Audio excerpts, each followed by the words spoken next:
Welcome to Unfiltered on the 24/7 Sports YouTube channel. Make sure you like, share, subscribe. I am Carl Reed here with Smoke Dixon. Smoke and I will tell you what's really going on in the latest headlines, either by liking it or swiping it later in the show. In today's episode, Smoke, we got some things that we have to talk about. Jaden Rashada's lawsuit against Billy Napier and the former collective at the University of Florida. Our very own John Talty, who initially broke the news of the lawsuit, will join us to provide his insight on the allegations, and we will discuss NIL and Smoke. How much money are these players really getting paid? The market on transfer portal players. How Shedeur Sanders could have been a first-round pick if he would have came out to the draft a year ago. And Kirby Smart continues to recruit verbally committed players. Some people say that he's bullying the pack. He's got his hands on all of the top kids. Smoke. Former Florida recruit Jaden Rashada is suing Florida's Billy Napier and his collective over a botched $13.5 million NIL deal. The complaint details a number of counts alleging Napier and others fraudulently induced Rashada to attend Florida with no intention of following through on their financial promises. Let's bring in our very own John Talty, who broke the news on the lawsuit. John, it was a whirlwind recruitment for Jaden. He flips from Miami to Florida, requested a release from his NIL following the botched NIL deal with the Gators. Collective signs with Arizona State, enters the transfer portal, and now he's back. Now he's at Georgia. It's been almost a year. Now, there are some conspiracy theorists who says now that he's at Florida's rival, Georgia, the lawsuit is coming out. John, why now?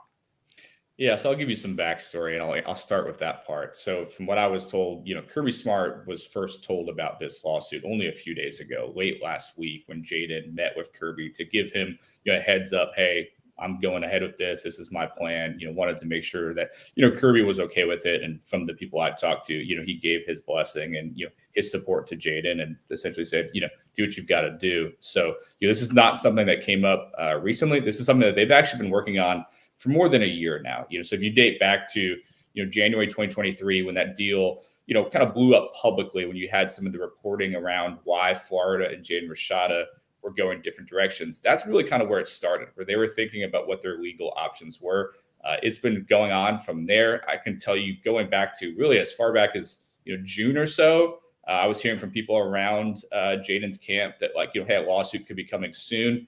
It got delayed for really a number of reasons. Some of them were the lawyer, Rusty Hardin, is one of the most well-known lawyers in Texas. He had a couple of important cases that he had to tend to. And then the other part, and I don't know if this has been publicly out there yet, to be honest, is that there was an NCAA investigation into Florida, into this situation. It was playing out. They had interviewed multiple key parties involved, and the Rashada side of things wanted to let some of that play out, wanted them to do their key interviews, some of which they had yet to do before they filed a lawsuit. Ultimately, that investigation got stopped because of the Tennessee and Virginia lawsuit against the NCAA. And then from there, it's just been, trying to get all their ducks in a row, trying to figure out exactly, where the location of the lawsuit's going to be, who they're suing, and then timing. And I would say the last month or so plus, I've been hearing, all right, it's close, it's coming. And then finally, of course, it got filed this week, and it's gotten a tremendous amount of attention and discussion over the last 24 hours. John, man, again, great job on the story. But just understanding the story, who was to blame for this whole deal just falling apart? Because it seemed buttoned up. But who was to blame for this falling completely apart to the point that we're at the place we're at now? Yeah, I think that, you have to probably look at the very top at, with the boosters and the collectives. And I think that's, there's a lawsuit. We'll see how that plays out legally. But, they're saying, again, there's two things with this. One, they're essentially saying that this Florida group of people, Billy Napier, and then a top booster and a former staffer, were never intending to pay. That's essentially the argument they're trying to make, that they fraudulently induced Jaden to give up his $9.5 million deal with Miami to come to Florida with no real intention of paying him. Now, for me, at least from the outside, where I kind of come at it is that, I just wonder if they just couldn't actually raise the money, that they thought that they could pay it. They made commitments to pay it. And then ultimately, when the time came to actually pay it, either they didn't have the money or they no longer wanted to spend it. And I think you guys know this well. When a player is wanted by multiple schools, especially with some of these big personalities that are involved, Florida has some well-known boosters. Miami has some well-known boosters. There was just a bidding war, and I think it drove the value up really, really high. And then, you take a step back, wait a second, wow, we're recommitted to maybe more than we should have it, for this player because we wanted him so badly. And this other school also really wanted him. And then, ultimately they didn't pay him. So, there's some key people involved who made a lot of promises, that signed a contract with Jaden Rashada, and then ultimately did not uphold it based on this lawsuit. John, there's some big-time 2025 prospects due on campus this weekend at the University of Florida. Does this lawsuit affect recruiting at all? Well, they've been doing a great job, right? You guys know that well. Florida has done a good job over the last year plus. And then, you look back to signing DJ Lagway, and this is also post Jaden Rashada. This story has been out there, and they've still been able to sign some top players, including, again, DJ Lagway. I do think it's something they're going to have to address. It's obviously a hot topic. To the best of my knowledge, Billy Napier has still not commented on it in any way. So, if I'm a player parent, if I'm a coach, and I'm down there with my, player or son, I'm going to want to know what happened here. Like what's going to happen to you? What's your job security like? There's just a lot of, I think, big questions that come with this lawsuit that, Billy Napier and his staff are going to have to answer. And I certainly don't think it helps the recruiting efforts, given that there have already been open questions about, what Billy's long-term job security looks like at Florida, given the incredibly challenging schedule that they have this season. During that cycle when Jaden was getting recruited, pay for play wasn't introduced to the format that we're working at right now. So why hasn't the NCAA stepped in at any point? Yeah, so I think they were trying to, and I think that you had a couple of things that happened here. So to your point, for a long time, it felt like they weren't doing anything, right? You hear these stories, you see some of these stories, and it feels pretty blatant, pretty out in the open, and then the NCAA is not doing anything, and I think that emboldened more and more people to do things. I think over the last year or so, the NCAA was gearing up to try to start being more aggressive in trying to slow down what they believe to be, blatant NCAA type violations. We've heard of them looking into certain schools. We saw Florida State agreed to certain penalties that in retrospect look, pretty stiff given what the actual alleged violations were. But, Florida was a school they were absolutely looking into and actively investigating. And then you had Tennessee, and they clearly had their sights set on Tennessee. Specifically the recruitment of Nico and how Spire Sports, their collective, was involved there. And what we saw was, state of Tennessee, state of Virginia sued the NCAA to stop it, and they won, and there was an injunction enacted. And as it stands right now, the NCAA just can't really do anything. You guys know it's a free-for-all, and it's anybody can do whatever they want. And that's just, until maybe we get some new structure in place, that's just where it stands right now. Man, I love what you just said, structure. Now, let's get to your next article. This is where you came out with the process of understanding how every player is getting paid in this portal. You got quarterbacks ranging from $500,000 to $800,000, running backs from $200,000 to $300,000, wide receivers $75,000 to $300,000, offensive linemen $350,000 to $500,000, D linemen $250,000 to $600,000, linebackers going from $100,000 to $300K, and the position of need that we all understand are DBs $120,000 to $225,000. Now, when I was at the general manager position at the University of Maryland, I wish you would have came out with this just so you can give us just a template of knowing what we should be negotiating with, or the numbers that we should be negotiating with. But as right now, how did you come up with the process of getting all this pertinent information that nobody else could gather?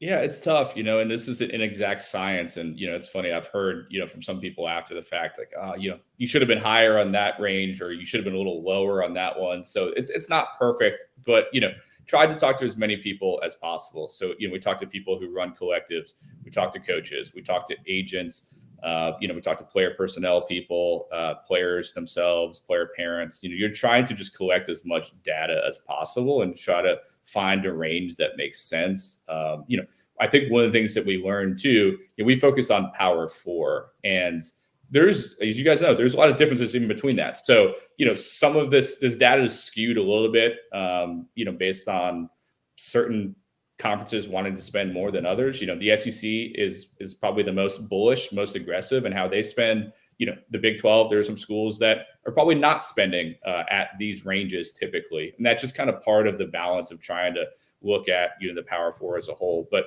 all you can do is just talk to as many smart people that you trust as possible and try to, go with that. And so I don't think the numbers are egregious. Maybe Coach Reed's going to dunk on me here for some of my numbers being bad. But, for the most part, just tried to get as accurate a range as possible, understanding that there's no centralized data anywhere, and it's all a little bit of an inexact science. Well, John, I don't know if I'm going to dunk on you. When you're talking about NIL money, I got my guy Smoke Dixon here who played at Alabama, came out of high school in '99, and the rumors around Tuscaloosa and throughout the state of Alabama that was actually kind of low on DBs because he had to be given much more than $225 to go to Alabama back there in 1999. So from an NIL standpoint, inflation, you would think the numbers would be a little higher than this. But Smoke was worth it for sure. Let's start there. He was worth that and more, I'm sure. John, why does there every penny? Why does there seem to be such a disconnect between the numbers that you have in your research and what the media puts out there and what players feel like they should get? When you think about the numbers you put up, quarterback range $500,000 to $800,000, how do we get to 13 million with Jaden Rashada being reported? How do we get to 8 million with Nico that went to the University of Tennessee to play quarterback? Guys seem like they expect so much more money than these numbers that you're reporting here. Yeah, I think there's a couple things there. I think one, and we do mention this in the story, that there are some outliers, right? So if you look at this past, last year or so transfer portal cycle, guys like Cam Ward, Riley Leonard, they were outside of that range, from what I've been told. So there are still guys that are going to be higher than these general ranges. But, I think what makes this so hard, and I'm not trying to blame anybody for this, but again, there's really no way of proving so much of this, right? So, you can claim kind of whatever you want, whether it's higher or lower than what the actual number is. And it's very hard to prove it one way or another. So I do think that, agents like to, kind of juice up what their alleged numbers are. It makes them look better, makes their players look better. I've definitely talked to some kids who said, yeah, I have this offer for $500,000 from this school. I check in at that school and we're offering him $75,000. So, people are going to lie a little bit to kind of make themselves look better. Collectives, I think the thing that's interesting about collectives is that they don't always necessarily want their data out there, right? Especially ones who feel like they've found an edge. Maybe they've found a market that's inefficient right now where they're getting good value. They were a bit skittish, some of the ones that I talked to and some of the personnel people I talked to, about giving their data, especially if they feel like they kind of have an edge on other people. So they're like, we don't really necessarily want to tell you exactly what we're spending here because we don't want, like Smoke mentioned, how valuable it would have been. We don't want Maryland seeing what we're spending on linebackers, knowing that we're getting better value than what other people are getting. So that's part of the challenge, I think, with it too. But, there's definitely people who are throwing out big numbers that do not exist. And unfortunately, I do think that has a negative impact on players who might say, I see this running back's getting $1 million. I'm better than that guy. I should go in the portal and see how much I get. And then they get into the portal and that value is nowhere near that. And then they get stuck. And so you're starting to see some of those stories pop up more often. And I think that's really sad. John, my man Carl, he's been at me all day talking about where are the tight ends on this list. Yeah, that's on me. That was, I guess I'll throw my editor under the bus too. We forgot that one. So, I did talk to some people after the fact, trying to get a little bit of a range. It's interesting is that I just don't know that I have the concrete feel really good about those numbers yet to put it out there. But we'll work on a follow-up to try to get all the tight ends out there the correct number. But you guys, listen, you guys are two of the most plugged in people in the game. You guys can probably tell your audience what the tight end range is better than I could at this point. Hey, you're not gonna put me on the spot on here. We go talk bringing the money up on what they get paid, but the tight ends are blowing me up, saying, "Coach, John got to get my money right now. He left me off the list. I'm trying to get paid." Well, send them my way. We'll work on getting a good number out there. What position group surprised you in terms of their market value? I think for me, it's the ones where I felt like you could get value in. Again, everybody's different, and there's going to be some guys that are higher than what we have. But I thought both at wide receiver and at defensive back that there was some value to be had there on the lower end of the range. And so if you can get, and again, there's some they're going to have to pay more, but if you could get a starting wide receiver that can play at power 4 level and have an impact, at 100,000 or in that range, and I think that's great value. Now, again, I think it got harder to get those guys, especially in the spring cycle. There's scarcity, I think, and so you're seeing guys who maybe are not at the high end getting a good bit more than that. Sometimes, timing is everything. I think in the winter, there's so many more guys hitting that sometimes you can get a better deal. Whereas on the flip side, you look at this past spring cycle and just some of the numbers that I was told for the defensive tackle position kind of blew my mind, but there were so few of them available that you felt like you could really plug and play, that the scarcity there really drove up the value. And so if you maybe got a defensive tackle who could play in the winter, you might have gotten a much better value deal than if you had to go shopping this past spring. Well, John, we want to thank you for coming on and joining us and giving us that information. Where can people find your list and your article? Where can people follow you on social media? Yeah, you can follow me on Twitter at JTalty. And both of those stories were at CBS Sports. I shared them on Twitter. I'm sure we can get them, shared out again. But, loved being on with you guys. I love the show. You guys have been doing some great interviews. I don't think I rise up to that level of guests you guys have had recently, but appreciate you having me on, and would love to be on again in the future. John, thank you.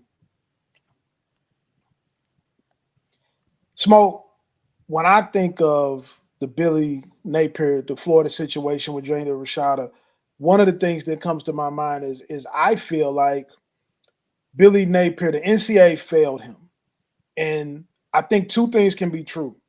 I think that Jaden Rashada was promised something that he wasn't given, and that's why they're filing a lawsuit and why him and his family is upset. But I also thought the NCAA failed Billy Napier, and not just Billy Napier, they failed a bunch of college coaches, and this is why. Head college coaches should not be negotiating or should not be a part of having conversations about what kids are going to get paid from an NIL perspective. They shouldn't be in those meetings. They shouldn't be a part of that. College football has to structure itself very similar to the NFL with the front office and the function of the general manager, the function of the guys under him in the front office. They need to have another entity that's dealing with the money. College coaches are not qualified to have money discussions with players, which is why they all have agents themselves. They don't negotiate their own contracts. So if you don't feel comfortable negotiating your money in your own contract and you have to have an agent, you shouldn't be the person that's handling the money. If you think about the National Football League, the head coach is not the person who's negotiating with the agent for the player. Smoke, do you know who else shouldn't be negotiating money for the player? His dad, his high school coach, his cousin, his trainer, his 7-on-7 guy. There's so much legality to these financial situations that guys have got to position themselves to make sound decisions. What I feel bad for Billy Napier is this. We will never get to see if Billy Napier was going to be the next great ball coach because he's been failed by his collective on occasion after occasion. One of the collectives is completely defunct now. We're not going to get to see if Billy really could have went to one of the most dominant programs of the last 20 or 30 years and turned it into a powerhouse program. He has not failed as a coach. He has not failed as a recruiter. He's been put in situations where he has had to come up or be a voice of reason with money from a collective in a system that's failing a lot of people. So I think Billy got a raw deal. I also think that Jaden got a raw deal though as well. And so I think that the NCAA has to look at this smoke and kind of figure out a way to put this in a better situation. Carl, I couldn't have said it any better than that. I think you touched on all cases. When I was ever in position as the general manager at University of Maryland, I did contracts in the XFL, I did contracts in the NFL. The one thing that I always wanted to move was the emotions. And I always wanted to keep the most important people in line with what was going on. And that was at the agent. And the agent's job is always separating the emotions from the actual numbers. We saw a couple of years ago when Lamar Jackson had to negotiate his contract and his mother was his representative. That contract situation led all the way out to the point that he almost left the Baltimore Ravens organization. And the reason for that was his mother was doing it. And as a mother or someone that's connected to the situation emotionally, you're never going to see the financial part that the business of the Baltimore Ravens is always looking out for, because they have to now get 53 on the contract and make sure that that quarterback contract, Lamar Jackson contract, was being done that at the right financial place. So my opinion and what I would suggest to each player going into a situation in terms of NIL, make sure that you get proper representation. Anything that you do, you want it to be documented. So when it's documented, you can always come back and say, these are the terms that we negotiated, and I'm going to hold you firm to those. And if we're not, we're going to get up from this business table and move on. Last thing, negotiate that deal before you get on campus for that official visit. Official visit can be highly emotional. You don't want to make an emotional decision when it's 100% business when you get to the point of getting paid for play. Documentation beats conversation. 1,000%. Coach, listen, let's breathe a little bit and let's get to our next segment. This is our Like It or Swipe It segment. This segment is where Carl and I will touch on hot topics. And if we like it, we'll breathe on it. We'll touch on it, get in depth with it in an unfiltered form. If we swipe it, we're just going to touch it quickly and tell you why we don't like it. The first one, Carl, I know you're close to the situation.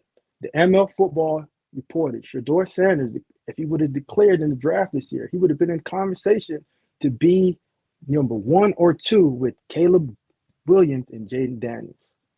What's your thoughts on that, Carl? Smoke, I'm going to swipe this topic. I don't want to put a lot of energy into this. You know, obviously, everything that goes on Colorado is a very hot button topic for people. And people love to take shots at Shedeur. They love to try to discredit him. They don't like him. They don't like his dad. They don't like his brother. They honestly don't like Colorado. All I'm going to say on the topic is this. Shedeur, if you listening to me, if you hear me, go get busy.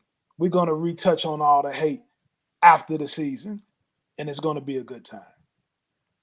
Now, Carl, what I'm going to do, I'm going to swipe this one, because what's happening is if he was good enough last year, you and I both understand that the Sanders camp would have put him into that conversation of being 1 or 2.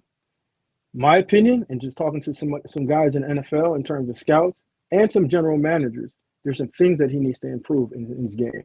And one is consistency of making decisions, holding on the ball, and understanding that this. If you are ever drafted number 1, Shedeur, you're going to go on the worst team, and they might not have a left tackle or right tackle that can protect you. So you now have to become the difference maker. If you take anything else from this conversation that we're having and you're listening, you're tuning in, the longer you stay in college football, the better it is for you. The more you play, the more reps that you get, the better it's going to be for you. Look at our guy, Michael Penix, Carl. When he was at Indiana playing and he tore both his ACLs, no one looked at him as being a top 10 draft pick. But he stayed, he got better, threw more balls, understood coverage, and you saw him going from undraftable to 6th or 7th round to now 1st round. Another case in point, Joe Burrow, Joey B. His junior year, no one was even thinking about him. He's between the 5th round and 7th round. Comes back, improve his draft stock by playing in the pocket, having production, understanding how to play. The league wants older players that they don't have to babysit in terms of maturity and understanding that they're team-first players. The longer you play, the better it is in college to improve your draft stock. Smoke, he already knows what it feels like to come in, on a struggling team. He's going to have that experience to lean on. But I said I'm going to swipe it. I'm not going to spend time. We're going to move right along to the next up. One of your guys, Kirby Smart. I don't see kids as committed to other programs because they have not signed. They're not committed yet. People are complaining about Kirby Smart being like Debo in the recruiting process. If a kid is committed, he doesn't care. He's still going in. Smoke, you told me a story before when you were involved in a similar situation doing your recruiting, when you committed to Maryland and then you flipped to Bama. Explain why this is common in recruiting.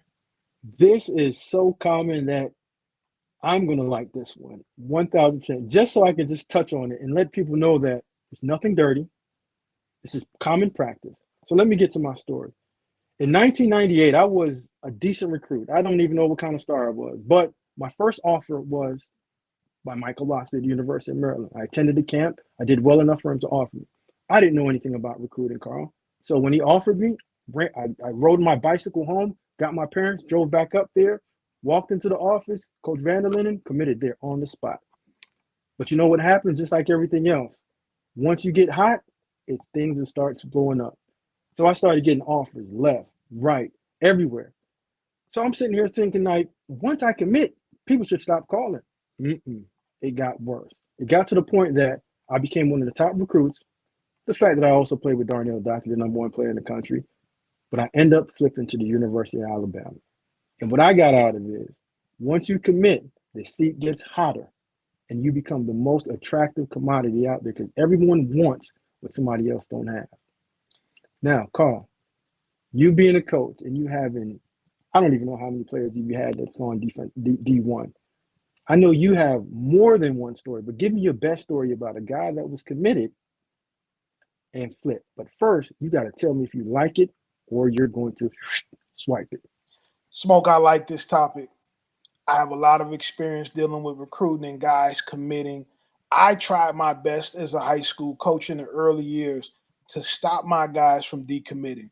But I sat down in the office one time with a big time college coach, and he says, Carl, now that we know who your kid is committed to, we know who the competition is. So we can really turn the gas up on the situation. Smoke, all of these coaches, not just Kirby Smart, are relentless up until National Signing Day. It doesn't matter if the kid is committed or not. They're going to keep going until the final document is signed. You remember sitting in the office with me this past National Signing Day when the #1 offensive lineman in the country, Jordan Seaton, who ended up siding with Colorado, but Maryland snuck in there at the last minute. And for about 72 hours, it was a heavyweight fight for the big fellas recruiting. So it happens all the time. Kirby is not wrong. He's just the best at what he's doing right now in terms of that. Smoke, I really like this topic. Recruiting is a wild, wild game, and he's winning it right now by a large margin. No doubt about it.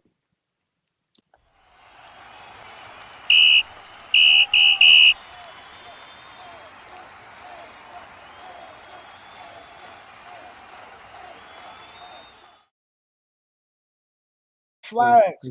Basically, we're going to call out anything that we deemed is unsportsmanlike or that it just doesn't sit right with us. Smoke, I'm going to come to you. Who are you throwing the flag on today? Well, I'm going to throw the flag on all this funny money. And when I say funny money, I'm speaking of the collectives, the coaches, and these agents that are putting these contracts in front of these young people that are nothing binding to it, and these numbers are made up. We just had John on that basically broke down the market to us. And once you understand your value of where you're at, please, we need to get into the habit of practicing honesty, integrity in terms of when we're talking about a financial place. We don't need to go to where it goes to a lawsuit. This is a great game where you have players, coaches, and we've made great lives for our families. If we can stay honest and stay away from these funny money contracts and whatever's on there, agree to it and move on. My flag right now, Coach, I'm throwing it on there, the funny money contracts. What you got for me in terms of throwing the flag? Smoke, today I'm going to throw the flag on uncommittable scholarship offers. College coaches, we got to stop. We got to stop with uncommittable offers. It is ruining the recruiting process and the experience for high school kids. You know, when you go into that high school or when you get on the phone with a high school coach or a trainer and you throw an offer out of there, you know that the kid and the family does not understand recruiting at the same level that you do. So you know it's uncommittable, but then you have a kid chasing a dream and a vision, something that he's never going to reach. Maybe you did a favor for the high school coach. Maybe you did a favor for the trainer. Maybe you just don't care. You think the kid might blow up, but there has to be transparency for these kids. Every signing day, there are thousands of kids left holding the bag, thinking that they have offers to scholarships and they can't even get coaches on the phone. You have control over this. When we're talking about recruiting getting out of control, when we talk about collectives and transfer portal, you have an opportunity to let guys know that they're not involved in that process because you don't have to extend an offer to them in the first place. I got to throw the flag, Smoke, on these funny money scholarship offers. College coaches, you have the power to stop this. Please, let's stop with the fake, uncommittable offers so kids' expectations can be set up properly. 100. I agree with you. Smoke, that's going to wrap it up for us today. We have a great guest coming up on our show Wednesday. Kenyatta Watson will be joining us, Auburn Director of Recruiting, a legendary high school coach in his own right. We're excited to have him on and join the show. Guys, goodbye.